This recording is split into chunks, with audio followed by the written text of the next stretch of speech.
¿Qué tal? Buenas noches. Estamos ya a punto de acabar este 2024, ¿no? Que parece que llevamos 64 años encerrados, pero no. Estamos muy contentos porque continúa la conexión gastronómica Total Play. La verdad es que este mes ha estado mucho más movido. En septiembre fue un mes complicadón porque pues obviamente estaban las fiestas patrias y quería yo dejar las cosas al final del mes. Pero para octubre la verdad es que hemos estado movidos y vamos a estar movidos más porque estamos cerrando, llegando al episodio número 10 y este episodio número 9 de Conexión Gastronómica Total Play. Vamos a hablar ni más ni menos que de educación. Yo les prometí al principio en Conexión Gastronómica, cuando empezamos esta serie hace ya muchos meses, que cada mes íbamos a estar explorando nuevos perfiles y hemos tenido mucho y de todo. Y la verdad es que a lo que más me alegra es que hemos podido cumplir o ir cumpliendo muchos de esos patrones o ir observando mucho de esos aspectos que desde la gastronomía tocamos y que necesitamos seguir tocando. Lo que más me gusta de todo esto es que Conexión Gastronómica se ha erigido como un espacio en donde podemos también sentarnos a reflexionar, en donde ustedes están invitados también a comentar, a participar, a compartir las transmisiones, porque lo que importa es ponernos a hablar de temas que sean distintos, que no sean los comunes, de salirnos pues de la caja un poco de las discusiones que se tienen normalmente en internet y comenzar un proceso justamente de reflexión sobre temas diversos. Hemos hablado de academia, hemos hablado de periodismo, hemos tocado neurociencia, hemos hablado de asociaciones gastronómicas con Azari y Cuenca, con Batel Club, hemos ido y venido de Europa para México, y lo más lindo del asunto es que tenemos hoy una especie de margen o de aspecto redondeado del tema en estas conversaciones. Insisto, hoy es el episodio número 9, pero que falta una parte, falta un lugar que había que tocar. Lo prometí muy al inicio y perdón, pero están entrando llamadas, y una de las cosas que más me gustó fue que podríamos empezar a tocar temas como la educación en México. La educación gastronómica no necesariamente está a la par de las escuelas en el mundo, o sí, cuáles son los paradigmas que hoy tenemos respecto a la educación en México, cuáles son las formas de hacer educación, cuáles son las maneras, cómo se ha adaptado estas condiciones hoy al tema de la pandemia, de las cuarentenas, de los encierros, de los movimientos mundiales. Han abierto, cerrado universidades, se han movido programas de estudio, la currícula sigue siendo la misma, tiene que avanzar, los profesores y profesionales tienen que estar pendientes de una nueva etapa de la educación. ¿Cómo ha evolucionado esto en los últimos 10, 15 años? Cuando en aquel entonces, en el año 2000, cuando yo entré a estudiar, era una promesa de que algún día tendríamos un doctorado en gastronomía, y hasta la fecha no ha llegado. Entonces quiero invitar por eso a hablar con una de las personas que más quiero, más respeto y más admiro, no solo por el currículum que tiene, que es amplísimo, con el doctor Javier Ruiz Hermoso, que es director de la Facultad de Turismo y Gastronomía en la Anáhuac Puebla, con una de las visiones más proyectivas, mucho más aterrizadas, más ágiles que tiene la educación gastronómica desde Puebla para el mundo. Con él he tenido una cantidad de conversaciones intensísimas. Ahora ya viene la invitación hacia él. He tenido muchas invitaciones muy densas, muy potentes, sobre todo en el tema de la educación, del turismo, de cómo ir estructurando una nueva visión de hacer o del quehacer gastronómico en las diferentes ciudades.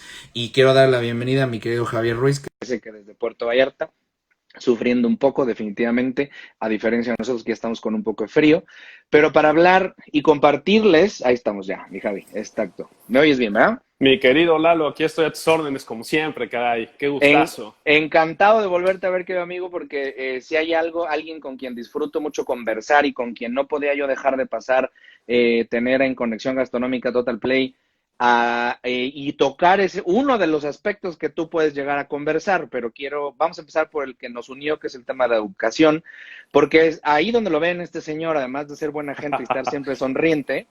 El señor tiene dos de los grandes, en su haber tiene dos grandes alas, digámoslo así. El ala derecha, que es el asunto de la educación en gastronomía, en turismo, y el otro es el análisis del fenómeno turístico, que esa es una historia que la verdad ahora con estos tiempos que se ponen interesantes e intensos, conviene hablarlo en otro momento.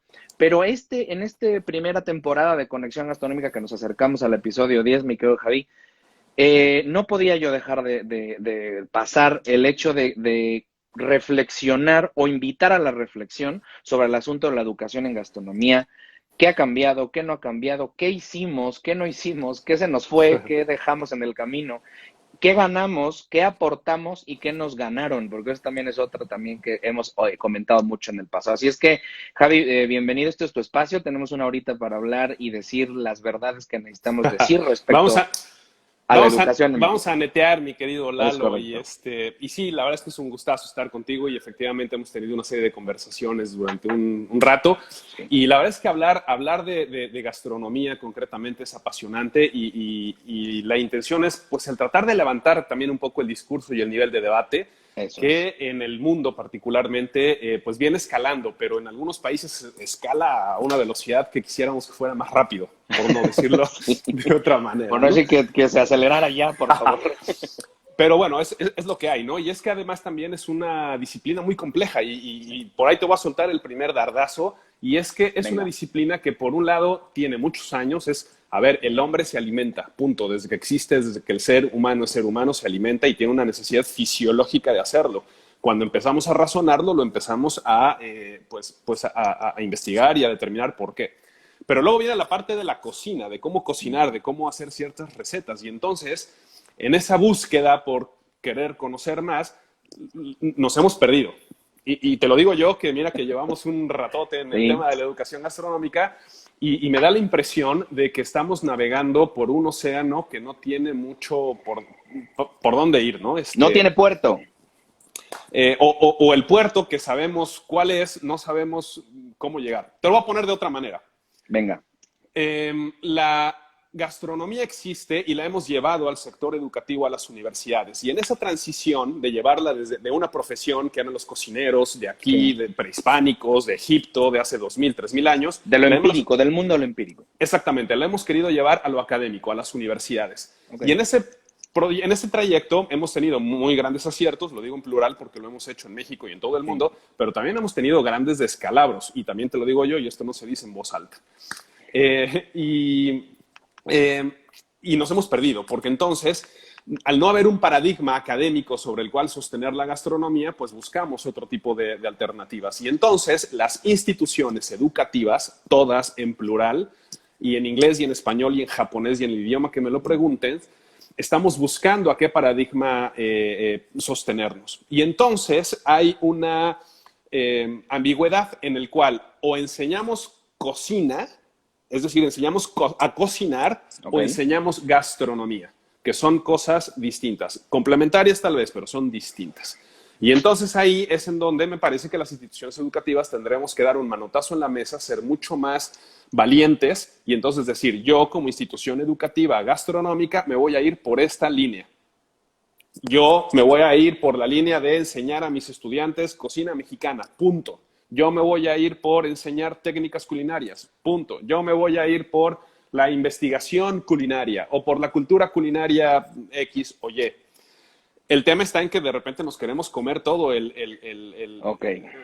toda la galaxia, ¿no? Y ahí es en donde vienen las complicaciones, ¿no? Me preocupa una cosa, Javi, que ese es un tema importante, como para ir desmenuzando e ir atando esto, porque de verdad es importante. Primero, como contexto, México es pionero en la licenciatura en gastronomía. México es pionero para establecer cánones de licenciatura, es decir, digamos, como poner grado académico exactamente igual u homologado en términos reales de una licenciatura en números o en licenciatura en Derecho. Es decir, nos puso a los que estudiamos esto, nos puso en un grado académico universitario. ¿Cierto? ¿Estoy en lo cierto?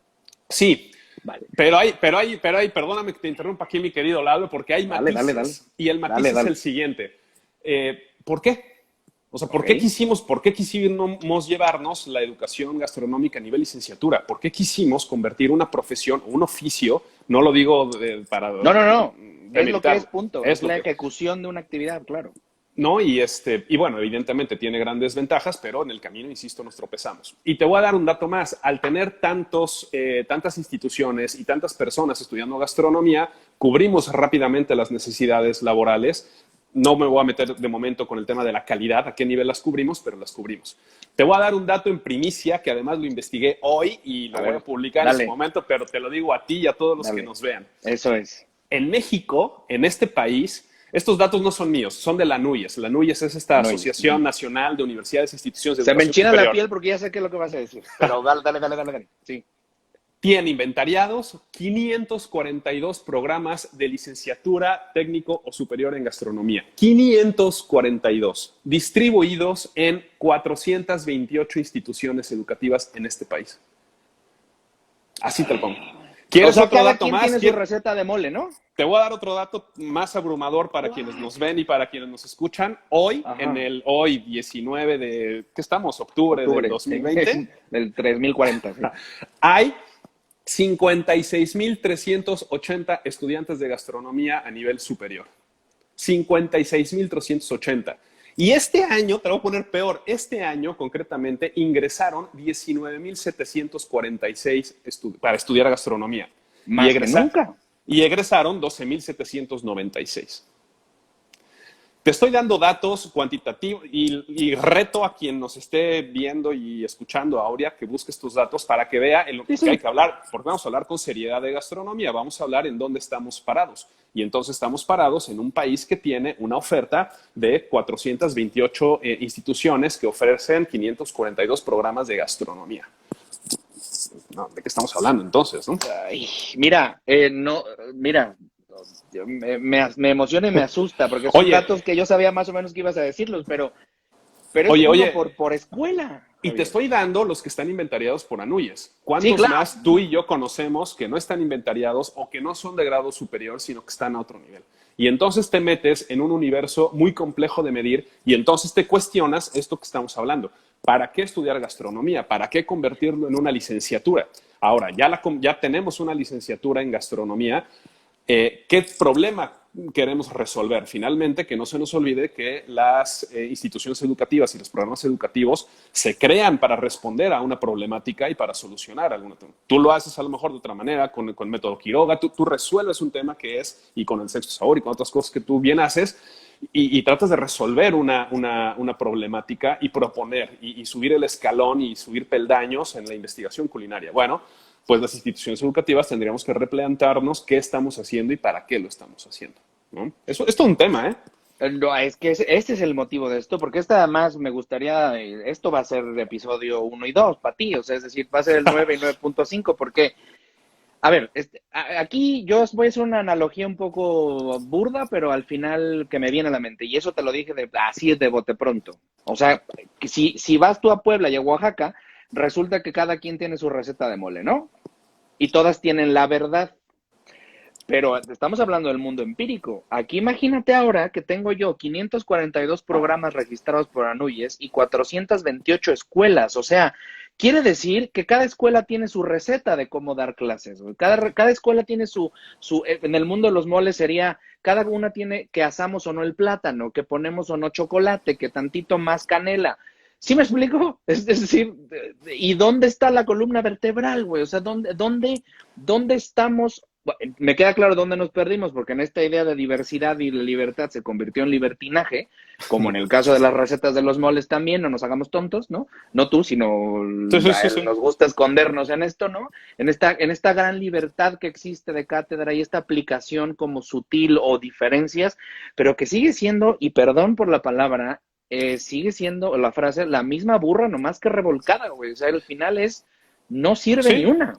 Y ahí es en donde te repito que con lo que inicié, que hay que ser como instituciones educativas muy valientes sobre qué es lo que queremos proponer. ¿Lo están siendo, Javi? Y en esa valentía... O sea, ¿realmente lo son? Algunas sí, algunas no, y te lo puedo decir con nombres y apellidos. El claustro de Sor Juan está haciendo cosas muy interesantes, está formando, y tú lo sabes mejor que yo. Estoy ahora en Riviera, mientras estamos hablando, yo estoy en Bahía de Banderas, en Riviera Nayarit, y aquí está la Universidad Tecnológica de Bahía de Banderas. Sí. Está haciendo, cuando empecé a buscar el origen de la gastronomía de esta región, pues resulta que ellos tienen publicado el único libro sobre cocina tradicional de Bahía de Banderas, que tiene toda una historia. Están haciendo cosas interesantes. Lo voy a decir porque pertenezco a esa institución, pero Le Cordon Bleu lo ha hecho durante 125 años. Este año, a ver, mantente 125 años en lo que me digas, no es fácil. Mantente 10 y ya olvídate si es que llegas al número 2. Eso quiere decir que, bueno, se han hecho cosas interesantes. Te voy a hablar concretamente del Cordon Bleu porque es en donde estoy, porque es lo que conozco de fondo. Hemos cometido errores en la parte técnica, en la parte administrativa, pero también los hemos asumido y los hemos resuelto. Te voy a poner uno. Nosotros enseñamos técnicas culinarias. Tú lo sabes, se lo digo a la gente que nos ve. En Le Cordon Bleu no enseñamos recetas, enseñamos técnicas culinarias, básicas, intermedias, avanzadas, que te permitan después elaborar moles, te enseño salsas madre y con replicar eso conocimiento, correcto. ¿No? Y desplegarlo. Y nos metimos con temas de cocina mexicana. Y entonces resulta que estábamos enseñando algunas barbaridades en materia de cocina mexicana. Y nuevamente lo hablo en plural porque yo soy el primero o por lo menos el único, no sé, bueno, no. Yo creo que es de los pocos. Oigan, a ver, por aquí nos equivocamos, sí. Vamos a hablar seriamente del tema. Resultado, para no aburrirte a ti o a la gente, hace año y medio, 2 años, todos los chefs ejecutivos de las sedes de Le Cordon Bleu en este país se fueron con cocineras tradicionales a aprender a cocinar. Hincados, haciendo metate, nixtamalizando, ¿no? Bueno, a ver, entonces, por muy chef ejecutivo francés de estrellas Michelin, no los voy a demeritar porque su trabajo y su esfuerzo les ha costado a muchos de ellos, pero no se metían con la gente, no se metían con el origen de la cocina mexicana. Pero esa distancia es natural, ¿no, Javi? Es natural para una cocina que tiene 125 o 200 años estructurada. Digo, al final, la Academia Culinaria de Francia, los maestros cocineros, o sea, la Academia Francesa lo que hizo fue primero, digamos, estructurar el conocimiento entre comillas, popular, porque tampoco era tan popular, era más bien más elitista, el recetario de Escoffier y toda la estructura de la academia, pues ha sido elitista al 100, ya está, no pasa nada. Y algunas cosas que se fueron insertando de lo popular hacia el recetario clásico que hoy conocemos como el CAP, el Certificado de Aptitud Profesional. Pero una cosa, Javi, aquí el problema está, y esa es mi preocupación, y esa es una de las cosas en las que sí quiero ahondar. Ok, estos chefs de este grupo de Le Cordon Bleu va hacia las cocineras, se va hacia el terreno, pero ¿qué procede después? La interpretación de las técnicas, una tecnificación del conocimiento, existen discusiones académicas. Sí, eso es lo que hago yo. Digo, al final, de manera independiente, yo soy dentro de las que no aparecen registradas de esas 428 y 42. Imagínate. Porque además, no tengo yo la necesidad de lidiar o de pelearme con toda esta gente y con todo este sistema que me va a poner una traba por no tener un edificio, ¿me explico? Entonces, sí, claro, ya está. Es que esa es la otra parte, ¿no?, de la discusión, que el estudio de la gastronomía está, fíjate, lo voy a decir, qué contradictorio va a sonar, pero está evolucionando más rápido de lo que están evolucionando las instituciones, ¿no? Yo también lo creo. A tu pregunta, oye, Le Cordon Bleu, ¿qué siguió después de esta capacitación? Efectivamente, se hizo ahí todo un proceso de análisis de compendios recetarios y ante la imposibilidad de determinar en un manual de cocina mexicana de Cordon Bleu, oigan, pues aquí está un mole poblano, por poner el ejemplo de los moles que tú estás planteando, no hay uno, como tú lo acabas de decir, no hay un recetario de mole poblano. Bueno, pero hay un mínimo indispensable que todos los moles tienen, ¿no? Pregunta, entonces ¿se murió alguna cocinera en el proceso? Es decir, ¿se destruyó alguna pirámide, algún centro ceremonial, alguna cosa, algún muerto que vinieron a jalar a los pies, alguna reunión del Le Cordon Bleu? ¿Alguien? No, ¿verdad? No pasó nada. En lo absoluto. Y además levantó justamente lo que tú hablabas, una discusión no nada más científica, sino una discusión filosófica de decir, bueno, ¿en dónde estamos con respecto a la cocina mexicana, la cocina francesa? Porque aquí hay dos mundos. Y entonces hablábamos con una cocinera mexicana que se llama Mercedes Ahumada, que está en Francia, está concretamente en París y tiene Mercedes Ahumada Cuisine, que se dedica al fomento de la cultura culinaria mexicana en París. O sea, se metió a la mata de los cocineros franceses, ¿no? Y ella dijo, oigan, discúlpenme, pero es que aquí hay una riqueza en mi país que pues hay que conocerla. Y entonces yo le pregunté a Mercedes Ahumada, te lo digo como anécdota, le dije, oye, ¿realmente los cocineros franceses son fresas y repesados como me ha tocado, como nos los pintan, alguno que otro? Exacto, como nos ha tocado convivir, y son muy engreídos y son muy ¿no? con el tema de la cocina. Me dijo, mira, no lo sé, yo creo que no, lo que tienen es una profunda ignorancia de lo que el componente culinario mexicano le puede aportar al mundo. Pero eso no es culpa de ellos, ¿estás de acuerdo? No. Ellos están en la Torre de Marfil, digo, al final ellos ¿para qué se mueven? Es culpa tuya y mía que no hemos podido poner en valor a nivel mundial. Mira, te voy a poner otro ejemplo. La cocina peruana, yo conozco grandes restaurantes peruanos en muchos lugares, lo han hecho muy bien, han comunicado muy bien y han evolucionado la cocina peruana y se la han mostrado al mundo. Y entonces tú te encuentras restaurantes peruanos en muchos lugares del mundo de muy buen nivel. Y restaurantes mexicanos no es tan sencillo encontrártelos en el extranjero. Pero nosotros hemos hecho muy buena venta del tequila y hemos posicionado muy bien el tequila a nivel mundial y ellos no han podido hacerlo con el pisco peruano, ¿no?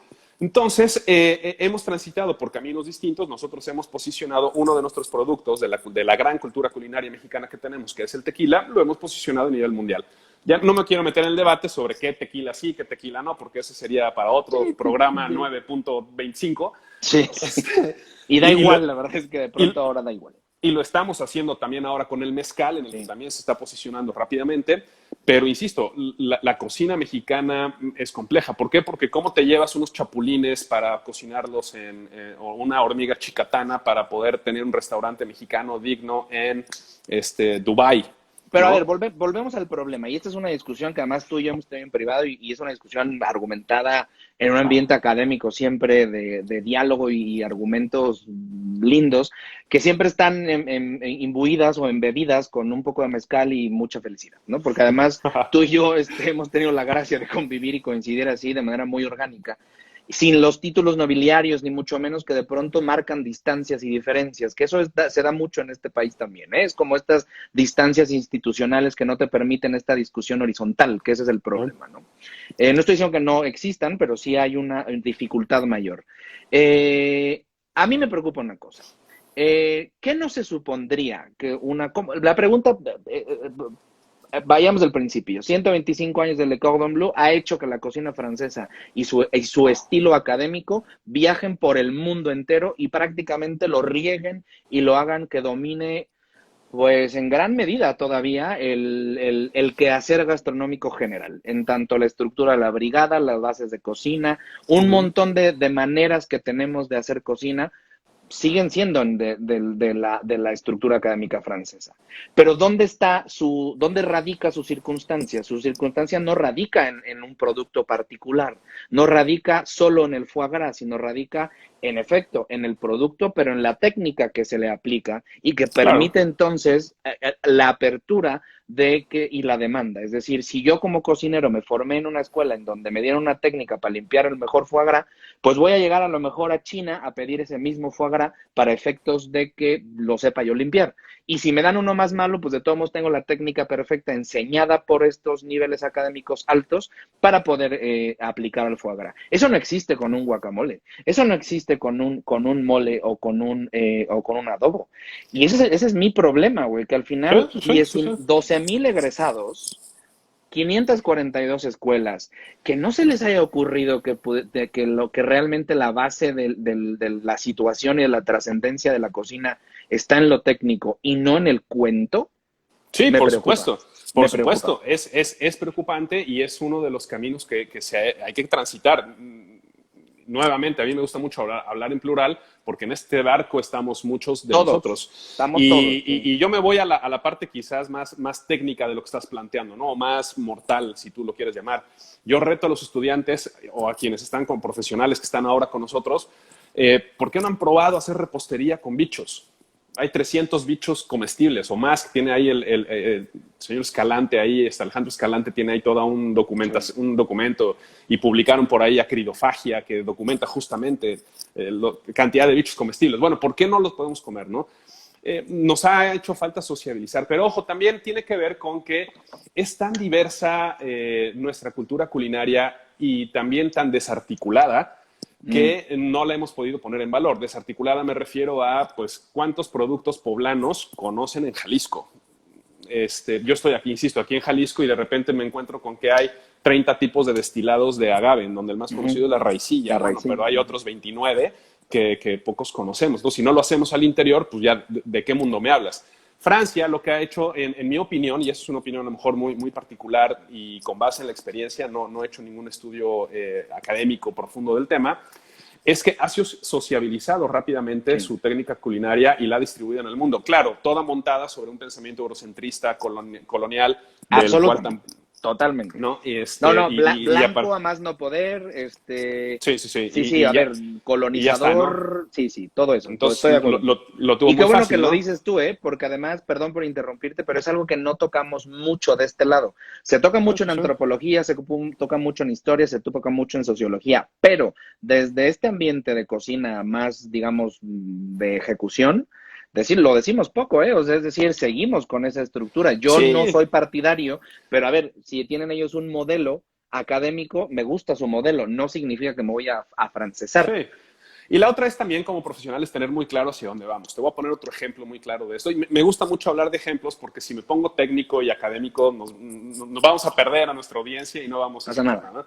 Pero en un foro el año pasado, muchos chefs, no muchos, 3 o 4, pero de muy alto renombre en este país, en un evento en Acapulco nos dijeron, es que las instituciones educativas no saben lo que hacen porque entonces ustedes egresan jóvenes que cuando llegan a mi restaurante no saben hacer nada. A ver, mire usted, y se los dije de frente y ya, oiga, mire usted, sí puede ser, pero es que yo no enseño cocina. Entiéndame usted que de mi plan de estudios, que lo conforman 58 materias, el 33% de ellas son de cocina. El resto tiene que ver con cultura culinaria, tiene que ver con insumos, de dónde salen los insumos de origen animal, insumos de origen vegetal, temas de nutrición, temas administrativos, que te sepan costear una receta. Bebidas. Tengo un chavo que es fantástico, que está por egresar, que el tipo entró a estudiar a Le Cordon Bleu con nosotros en Puebla. Dijo, oigan, está padre, a mí me gusta la gastronomía, pero no me gusta la cocina. No me gusta cocinar. Fíjate esto, un chavo que vino a estudiar gastronomía y que no le gusta cocinar. A mí lo que me gusta es escribir y me gusta investigar y me gusta pues conocer de dónde vienen las cosas. El tipo hoy tiene un gran blog y escribe temas de cultura culinaria con datos curiosos y está empezando a surgir Pablo Solís. Pablito Solís, le mando un saludo a Pablito, y que además es súper proactivo con nosotros y está ahí en redes sociales y bueno, ahí después te mando sus ligas y todo, pero a ver, es un chavo que está ahí, es un chavo que está por egresar y que ya tiene ese tipo de criterios de poder buscar y meterse a la investigación. En otras palabras, y hay quien se metió al tema de la mesa. ¿Cómo se ponían las mesas aquí? ¿Cómo nuestros orígenes prehispánicos se sentaron a una mesa? ¿Quién fue el primero que se sentó a una mesa a comer ¿no? una tortilla? ¿Y por qué? Y entonces cuando te empiezas a meter al origen de las cosas, es cuando empiezan a cobrar sentido. Y por eso, esos chavos, cuando van a un restaurante de Sultanito, de World 50 Best, a primera instancia no puede cocinar como el chef quisiera que cocine porque él no estudió cocina, estudió gastronomía y no es lo mismo. Entonces, y es mucho más amplio. Sí, el problema que tenemos nosotros como instituciones y como profesionales es que tendríamos que comunicarlo con más claridad. Oigan, los egresados de Le Cordon Bleu Puebla tienen este perfil. ¿Los quieres? Acá están y son fantásticos en este perfil y son los mejores que hay en este perfil que te estoy diciendo. Pero si tú quieres personas que solamente te corten las zanahorias en cuadritos, pues mire usted, aquí no es. Lo saben, pero pues les va a costar trabajo hacerlo a la velocidad que tú necesitas. Y para eso hay otras instituciones que sí son muy buenos haciendo ese tipo de cosas. La corresponsabilidad finalmente con el gremio y con el mundo laboral, es decir, con el mundo real. Ahora, ¿para dónde caminar o qué camino tendríamos que transitar? Pues bueno, el primero es el de justamente la valentía de decir como institución educativa, este es el camino que yo quiero seguir y este es el tipo de formación gastronómica que le propongo para solucionar este problema. Eso es lo que tendríamos que hacer con mucha contundencia, sabiendo cuál es y no me refiero solamente a la cobertura de un mercado laboral. Sí, no. Porque a mí el tema de capital humano no me gusta, porque el ser humano no es capital y recurso menos, y bueno, pero bueno, es otro tema, ¿no? También muy eurocentrista, por cierto. Sí. Pero ahí hay un camino que debemos de seguir para entonces poder formalizar lo que estamos enseñando. Y te voy a poner otra mucho más profunda que esto que te estoy diciendo. Como gastrónomos, no hemos resuelto el problema de la pobreza alimentaria. Y ahí tenemos estamos hablando de foie gras, estamos hablando de cocina mexicana y de moles y de vinos. Está muy bien, no lo voy a negar ni tampoco lo voy a demeritar porque yo soy de los que me dedico a eso. Pero oigan, ¿qué estamos haciendo para combatir la pobreza alimentaria? En Puebla, Puebla ciudad, Puebla capital. No te estoy hablando de la Sierra Tarahumara. Sí, Ni sí, de, no, no, no, no. En Puebla capital hay 600,000 poblanos con algún tipo de pobreza. Algún tipo de pobreza. Hay pobreza alimentaria en la capital de Puebla, como lo hay en la Ciudad de México, como la México hay en está, Nuevo claro. León. Hay pobreza alimentaria. O sea, ahorita mientras tú y yo estamos hablando, hay poblanos que no tienen que comer hoy y mañana. Entonces ahí tenemos una corresponsabilidad, no nada más como seres humanos, y ahí también invito a la gente a que lea la última encíclica del Papa, independientemente de tu profesión Y espiritual, creencia o lo que sea. no importa, léanlo como un documento, pues eso, social. Hay una invitación a pensar en el otro, a pensar en el otrora, ¿no? Eso, bueno, Sí. un tema sociológico, ¿no? Oigan, ¿qué estamos haciendo? ¿Qué tipo de solidaridad debemos de tener para poder resolver una problemática que tenemos, ¿no? Que es el ¿Qué tipo hambre. de proyectos gastronómicos tendrían que estarse construyendo y qué tipo de personas se están formando en la universidad? En ese sentido, el paradigma educativo en general, está tambaleando, es decir, está en términos reales muy poco actualizado, es decir, se fue inflando, a grado tal que tenemos universidades enormes que no se preocupan en realidad con lo que está pasando al lado nuestro. Pobreza Sí, alimentaria, soberanía, y además empiezan a entrar una cantidad de problemas. Es una caja de Pandora, honestamente. Si lo decimos desde un ángulo un poco más filosófico, lo es, porque pues nos sí. invita a voltear a ver un mundo que es muy difícil de hacer algo verdaderamente por él. O sea, de una acción concreta se requieren de otras cosas, se requieren de personas o ciudadanos y profesionistas muchísimo más formados. Estoy Pues hablando, sí. llegamos a la media hora, querido Javi, estoy hablando Oye, qué rápido. con Javier Ruiz, directamente desde Puerto Vallarta hasta aquí a la Ciudad de México en Conexión Gastronómica Total Play. Llevamos media hora y llevamos una cantidad de datos brutales que ya podríamos cerrar aquí la casa e irnos todos porque pues no nos deja con mucha esperanza en términos de lo que viene, pero hay una cosa que yo sí quiero tocar contigo, que sí tiene que ver directamente con estos últimos 30, 35, 40 años de educación gastronómica en México y Latinoamérica. Hay un proceso que a mí me parece que es el que tú viviste justamente en el caso de los chefs de Cordon Bleu que se fueron a comunidad, se fueron al campo, se fueron a hacer esta relación de investigación con quien ostenta el conocimiento y se lo llevó a las aulas. Pero ese es un trabajo que tiene que hacer la universidad, es decir, tiene que forzosamente ir al campo, regresar conocimiento, reestructurar, ordenar y luego repartir o regresar, es decir, empezar a crear este vínculo de alimentación continua. Mi pregunta es, y esto lo uno con el dato que nos diste de de las 428 escuelas registradas por ANUYES, muchas de esas escuelas, y estoy pensando en Morelia concretamente por hablar de ejemplos como tú das, ¿no?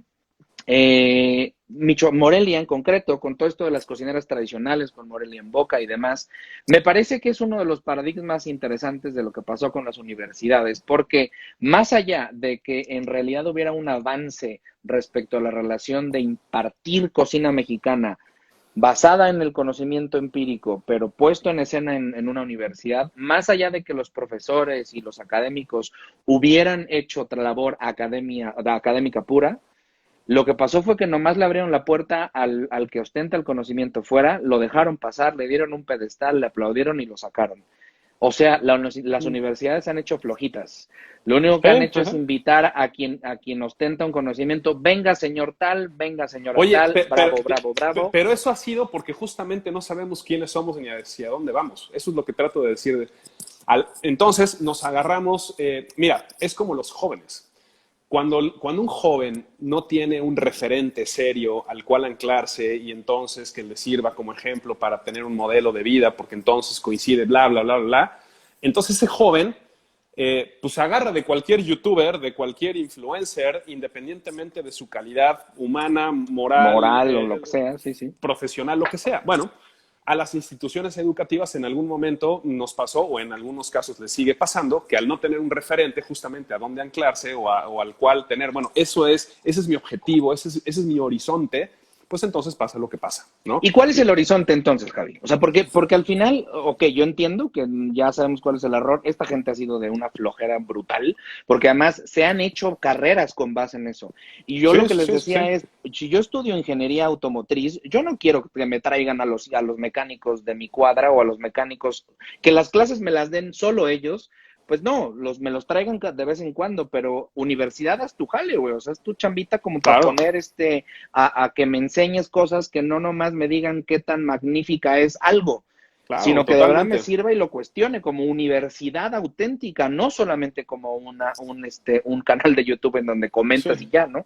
Sino, ¿dónde vamos entonces? ¿Cuál es ese Mira, rumbo? esa es la ¿Existe el parte, rumbo? esa es la parte, sí, sí hay rumbo y esa es la parte positiva. Ya después de que les puse el escenario Sí, digo, negativo ya. y entonces, ¿dónde van a trabajar los 50,000 estudiantes ahorita de gastronomía? Bueno, hay futuro, hay horizonte y hay una luz al final del túnel.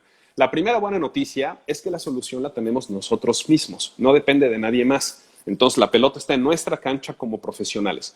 Insisto, de nosotros depende, primero como instituciones, de saber qué queremos. En Le Cordon Bleu, en Puebla, te voy a hablar de el área en la que me toca trabajar y de la que formo parte todavía y soy muy feliz todavía, bueno, en Le Cordon Bleu Puebla queremos formar a nuestros jóvenes de gastronomía con una visión muy amplia, justamente eso, de la gastronomía, ser gastrónomos, Ok. no cocineros. Yo soy de la idea que la gastronomía es mucho más que fuegos y cuchillos. Es un lenguaje con el cual se comunican las culturas. Y en la medida en la que podamos entender esa cultura futura y presente, podemos entonces trazar hacia dónde vamos, ¿no? ¿Yo qué quiero? ¿Hacia dónde me gustaría llevar la Escuela de Turismo y Gastronomía de la Anáhuac Puebla y Le Cordon Bleu? A que se revalorice a un nivel formal académico la cultura culinaria mexicana, primero en Latinoamérica y después en el mundo. ¿Y cómo se ¿Qué? hace eso? Porque aquí el tema es que se supondría que hace 10 años que se dio la declaratoria de la UNESCO, se supondría que ya tendríamos que tener ese trabajo hecho, ¿no? Sí, por Creo. eso, sí, la palabra que utilicé fue la revalorización. Es Sí, decir, hay una valorización de la cultura culinaria mexicana, es una cultura culinaria que se respeta en el mundo, no por eso UNESCO le da ese patrimonio. Por eso hablo yo de una etapa de revalorización, de justamente volver a poner en valor. Es decir, estamos pasando, y a tu pregunta expresa, ¿cómo se hace eso? Bueno, de poner en un pedestal a grandes chefs, algunos merecen la pena. Hay sí, sí, quien sí. ha hecho grandes trabajos, hay quien ha puesto en valor todo eso. Mi reconocimiento total y absoluto. Hay quienes, pues como en cualquier otro campo, son llamaradas de petate y nada más.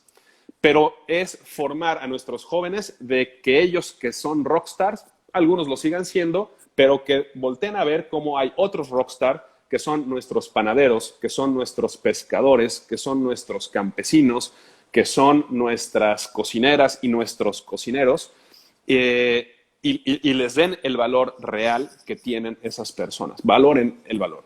Valoren el producto que ellos hacen.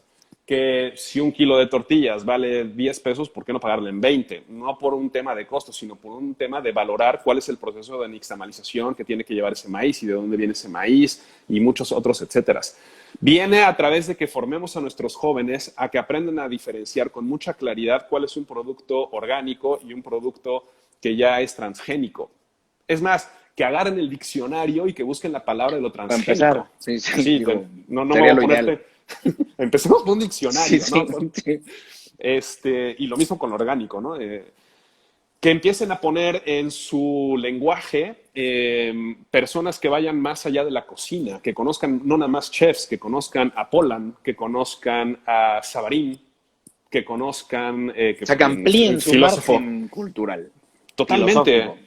Que lean, no, hay un libro que a mí me gusta mucho que se llama El viaje del elefante. Lo escribe José Buenísimo. Saramago. Cada que puedo lo recomiendo. Recomiendo que lo lean. Fantástico. Que es Yo acabo un de terminar poco Saramago también. la historia de cómo chingados se llevan, cómo se lleva un elefante de Portugal, de Lisboa, a Viena.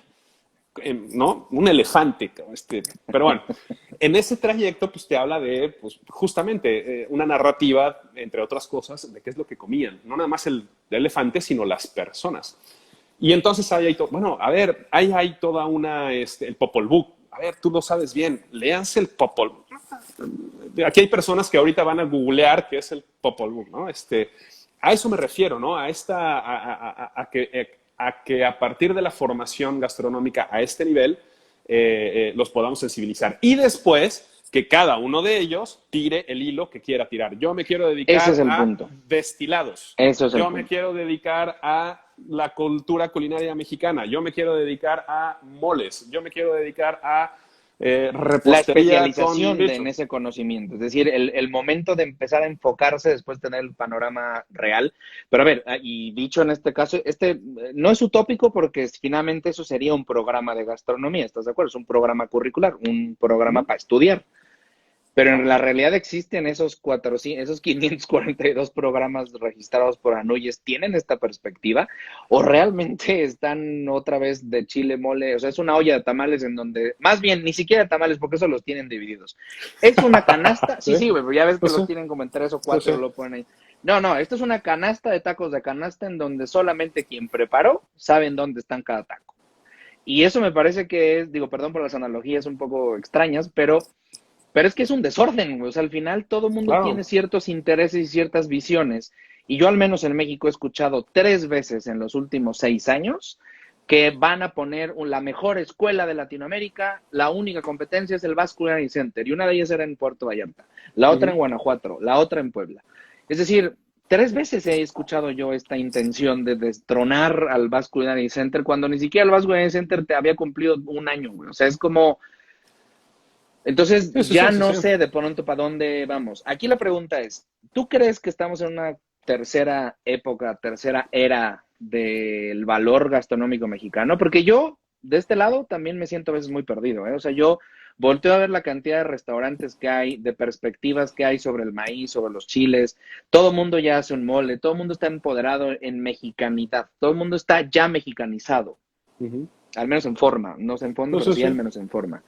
Pero está representando una mexicanidad que tiene que ver con elementos folclóricos muy puntuales, o al menos una revisión del folclorismo. Luego tiene que ver con una revisión muy somera y muy escueta, por no decir pinche, de algunas técnicas, ¿no? Y puesta en escena una vez más con las traducciones y sensibilidades que cada persona quiere, aduciendo que eso es su estilo de cocina, que me da mucha flojera decirlo, pero es que la verdad es que... Sí.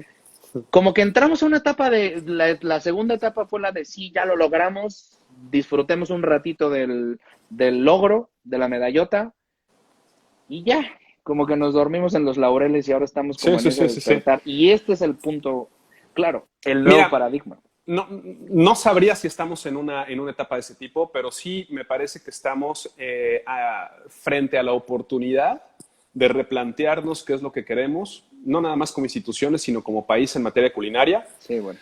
También veo que empiezan a estructurarse los liderazgos, es decir, al no haber una organización, una institución única que pues un poco articule las iniciativas que hay en este país, que hay muchas y muy buenas. Ni un Estado presente, ¿eh? No, es decir, que ese es peor. Sí, y habría que determinar si es necesario, porque en una de esas nos están haciendo un favor también, ¿no? Yo creo que sí, después de lo vivido en el sexenio pasado, que tú y yo hemos hablado de la política de ven a comer, Dios de mi vida, qué bueno que ya lo dejaron en paz, porque... Sí, a ver, como idea estaba ahí, como idea probablemente no era mala, pero bueno, ahí se perdieron algunas cosas, pero hoy hay, insisto, ciertos liderazgos o ciertas iniciativas que me parece que la oportunidad, y aquí está la parte positiva en donde también invito a la gente que nos escuche y que nos ve, a articularlas. Está Slow Food, que están haciendo cosas en México, están los guerreros del maíz, están las propias instituciones culinarias, están pues las organizaciones de cocineros y cocineras tradicionales, algunas por regiones, otras por estados, otras, etcétera, etcétera, ¿no? Ya hay chefs, cocineras y cocineros mexicanos muy reconocidos en el extranjero. Bueno, montémonos en el prestigio que algunos de ellos tienen y entonces que sean el vehículo de la transmisión de esa cultura culinaria. Tengamos la oportunidad de tener foros de exposición, pero ojo, no nada más de cocina, no me refiero a tasters, no me refiero a pabellones de México en donde comas y tomes y cuando ya se acaba ya te vas a otro pabellón y ya está y no conoces nada, sino me refiero a realmente, mira, te voy a poner otro ejemplo, insisto, que me gustan los ejemplos. Colombia hoy está haciendo unas cosas fantásticas. Hemos tenido una serie de reuniones, más bien de actividades y de eventos con la universidad, con el Colegio Mayor de Antioquia, de Medellín, en donde pues una profesora nos habla, oigan, ¿por qué no hacemos una reunión entre mis estudiantes y los tuyos y que compartan ideas? ¿Y por qué no hacemos un foro y hablamos sobre qué está haciendo Medellín después del narcotráfico que golpeó mucho esa ciudad y hoy pues es una ciudad turística? Y en todos los foros que yo he estado de ese tipo, en todos se les llena la boca de miel y de dulce al hablar de Colombia. Y entonces lo que yo estoy pensando es, estos tienen una estrategia.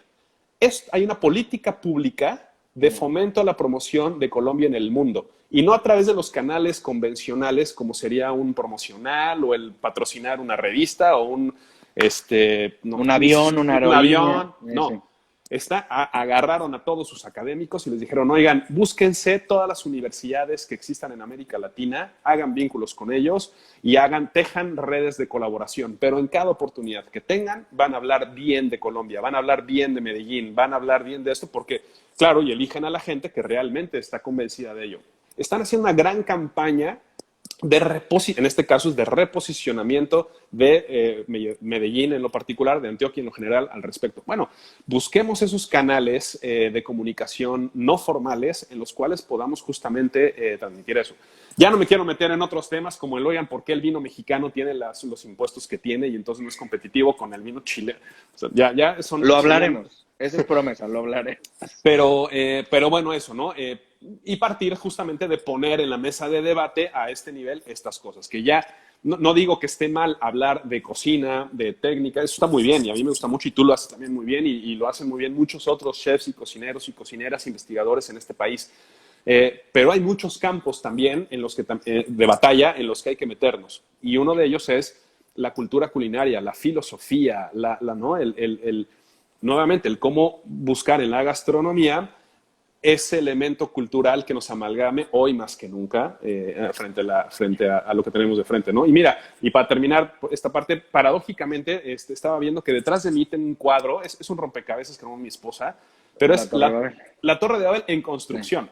Entonces, estoy pensando que estamos justamente en una etapa de una Torre de Babel en la que estamos hablando diferentes idiomas, en donde estamos teniendo diferente información y entonces hay que buscar la manera de encontrar ese común denominador en México que nos pueda amalgamar y entonces que podamos salir al mundo con seriedad. No digo que no lo hayamos hecho, pero ahí hay una brecha que podemos transitar todos juntos. Cocineros, cocineras, chefs, sommeliers, productores, turistólogos, hoteleros, pescadores.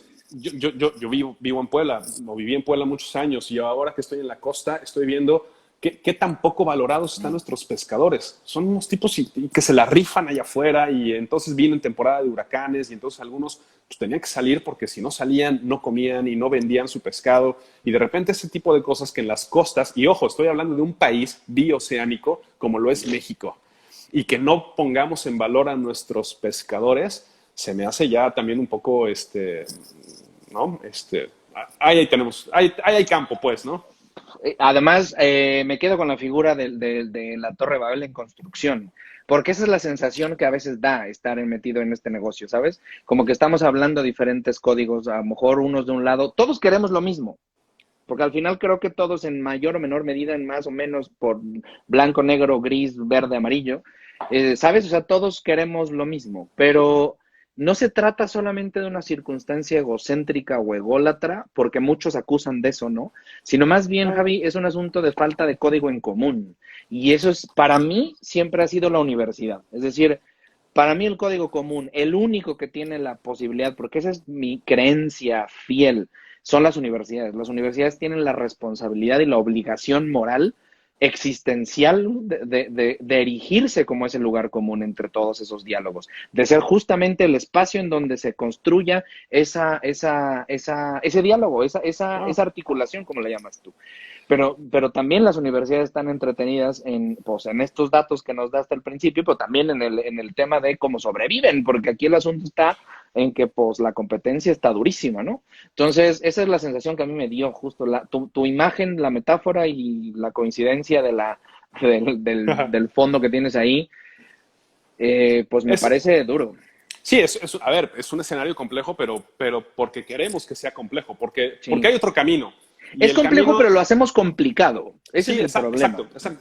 Pero hay que hacerlo fácil en el sentido de decir, bueno, pues eso es lo que queremos porque creo que hay con qué. Eso es a lo que Sí. quiero llegar. Porque si no hubiera con qué, si fuéramos una bola o tendríamos productos ahí que no sirven para mucho. Y mira, Japón, perdónenme, pero Japón ha hecho cosas excepcionales con lo poco que Con tienen. 4 cosas y Y con lo medio mismo, pedacito. y que me perdone mi familia política, pero lo mismo pasa con la cocina argentina, que con 4 cortes, 2 ensaladas y un postre, eso sí, muy buen vino, a ver, se ha logrado posicionar rápidamente. Entonces, sí es un tema de producto, pero también es un tema de cómo lo comunicamos y de cómo lo transmitimos y de cómo le llegamos a la gente, ¿no? Entonces, y ahí es en donde me parece que viene esta revolución educativa, justamente, el de poner en valor estas cosas. No nada más el cocinar, no nada más aprender a hacer un buen omelette, no nada más aprender a hacer un buen pescado zarandeado o un buen pulpo a la plancha o un buen mole poblano o un muy buen chile en nogada, que es complejísimo de hacer en su técnica, sino en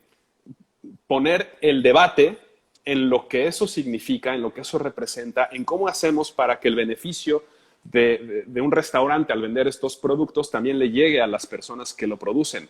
¿Cuántos restaurantes hay que compran sus cosas en supermercados de nombres en inglés? ¿Y cuántos van al mercado de Cholula, al mercado, por hablar de Puebla, o a la central de abastos en la Ciudad de México? Y aún así, si vas a la central de abastos de la Ciudad de México, seguramente te encuentras productos importados cuando realmente tienes cosas cercanas. A la gente que está en la Ciudad de México, que también te escucha y te ve, ahí está Milpalta. Uh-huh. Es Milpalta. Bueno, Xochimilco, Milpalta, tenemos de este lado el Estado de México, Villa Nicolás Romero y para allá está lleno de eso, Toluca, Metepec. Por poner simplemente los nombré por tener al lado de una de las ciudades más grandes del planeta, o de las, no ciudades, pero a lo mejor de las zonas urbanas más grandes del planeta, zonas que no han sido o que nunca fueron hispanizadas. Imagínate ese valor que hay ahí, ¿no?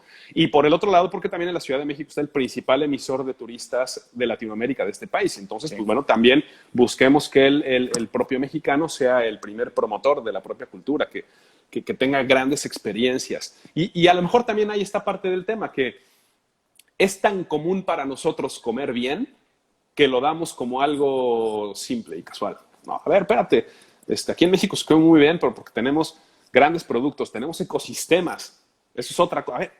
Hablemos de ecosistemas, por eso tenemos la gastronomía que tenemos. Somos la cuarta biodiversidad mundial, punto. Si no están todos los ecosistemas, están casi todos. A ver. Flora y fauna se come y se pone en la cazuela, llámese bicho, llámese mar, llámese algo que vuele, es decir, de todos modos no lo comemos.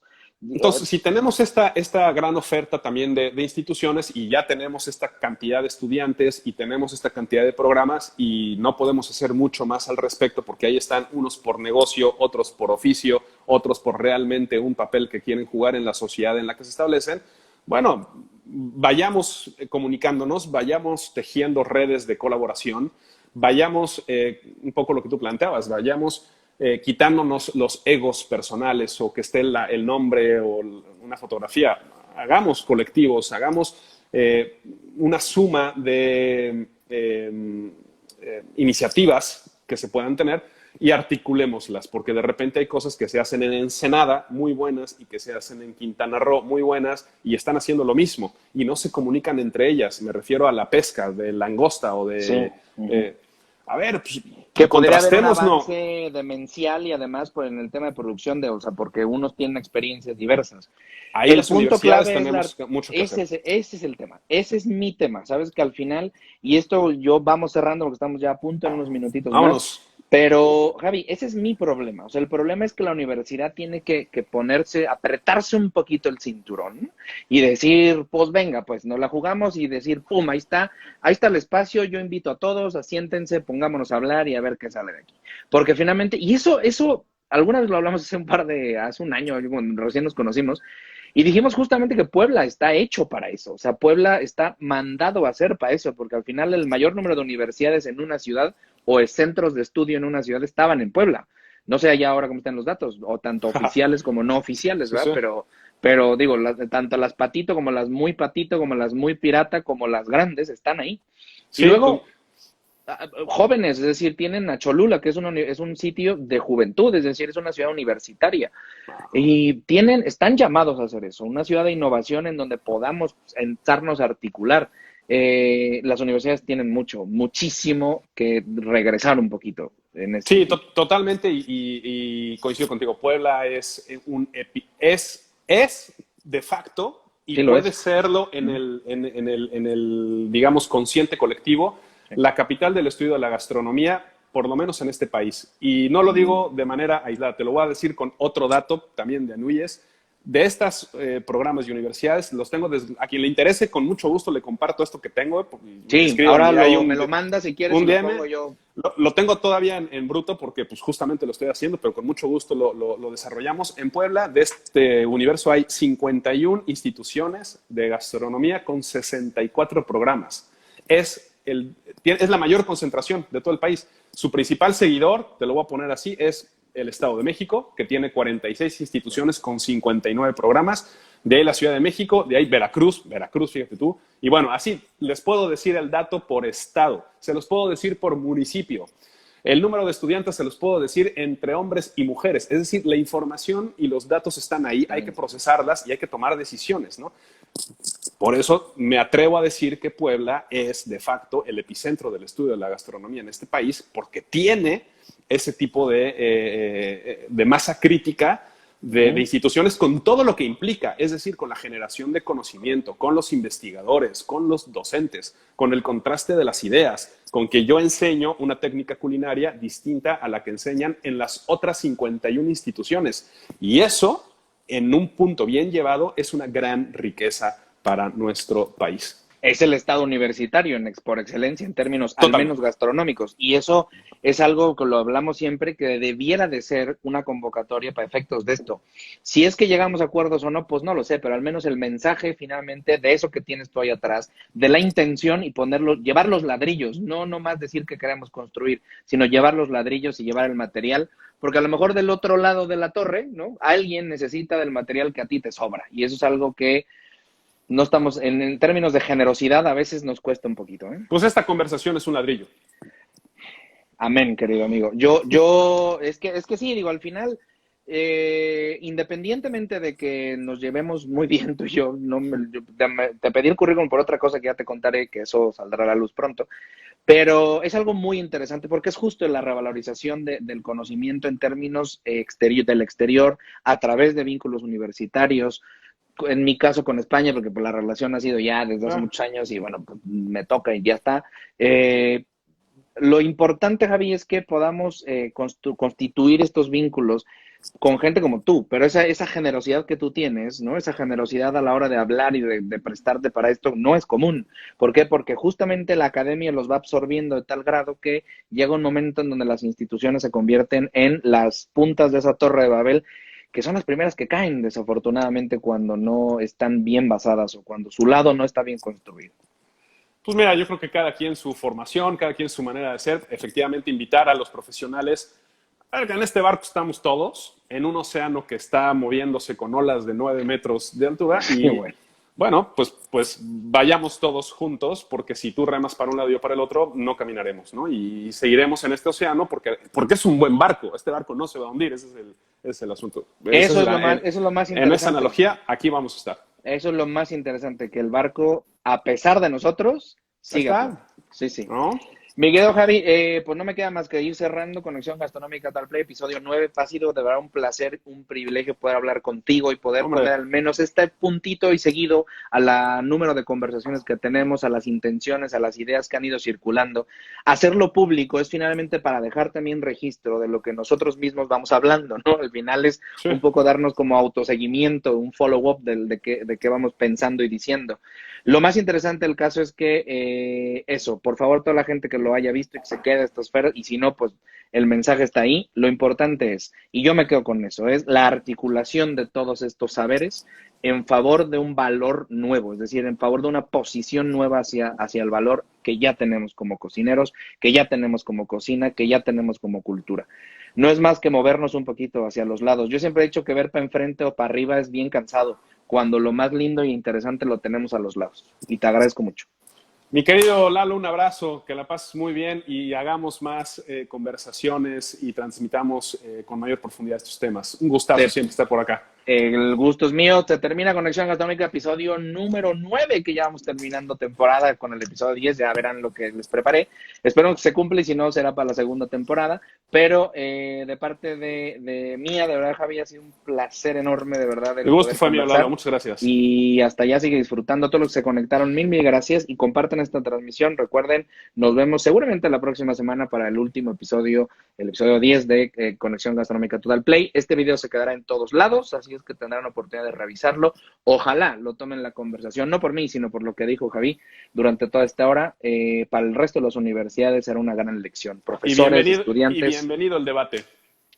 Ojalá, esto tendría que ser entre más gente, y si no, nos lo montamos en Facebook, a ver cómo lo hacemos. Listo. Mi Javi, muchas gracias. Cuídate mucho. Un abrazo, saludos a todos. Fuerte, gracias a todos. Adiós.